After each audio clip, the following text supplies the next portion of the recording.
సొసైటీలో ఎలా hi friends ఎలా ఉన్నారు? అందరూ బాగున్నారా?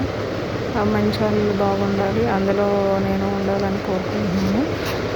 ఈరోజు వచ్చి జానీ మాస్టర్ యొక్క గురించి మాట్లాడుకుందాం. న్యాయం ఏంటి, అన్యాయాలు ఏంటి, అసలు సోషల్ మీడియా ఎలా ప్లే చేస్తుంది అనేది.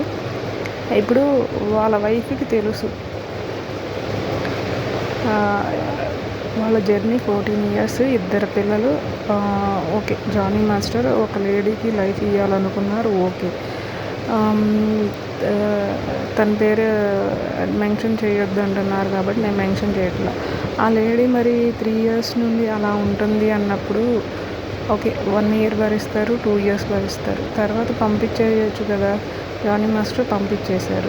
తను ఇప్పుడు ఇట్లా కేసు పెడతామనేది కూడా ఎప్పుడైతే గర్ల్స్ అప్పుడే అన్ని రోజులు మరి తను ఎందుకు నిర్ణయం తీసుకోలేకపోయింది అనేది కూడా అర్థం కావట్లేదు. తీసుకుని ఉంటే కనుక తన లైఫ్ బాగుండేది, అందరి లైఫ్లు బాగుండేది. ఇందులో ఎవరిది తప్పు ఎవరిది ఒప్పు అనేది తెలియట్లే. Please stay for justice. Don't blame anyone before not going for the court. కోర్టుకి వెళ్ళేదాకా ఆగండి, న్యాయం నిర్ణయించేదాకా ఆగండి, అంతేగాని మీరు ఏది పెడితే అది రాయొద్దు. Please don't comment on the comment box. తనది తప్పు ఉండొచ్చు, మేబీ సార్ది జానీ మాస్టర్ది తప్పు ఉండొచ్చు.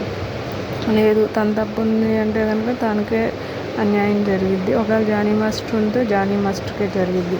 కర్మ సిద్ధాంతం ఒకటి ఉంటుంది కాబట్టి please don't say any one. Social media ఒక ప్లాట్ఫామ్ అయిపోయింది, బాగా అందరిని ట్రోల్ చేయటం అనేది. ఫేమస్ పర్సన్స్ని అయితే ఇంకా బాగా ట్రోల్ చేయటం అయిపోయింది. అదే ఒక హీరోకి ఇట్లా ఒక కంప్లైంట్ వచ్చింది అంటే కనుక ఇప్పుడు ఫేమస్ హీరోస్ హీరోయిన్స్ ఉంటారు.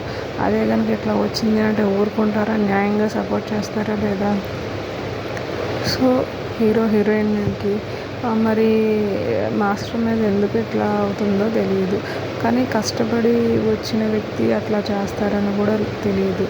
ఏమో చెప్పలేము. ఈ సొసైటీ అనేది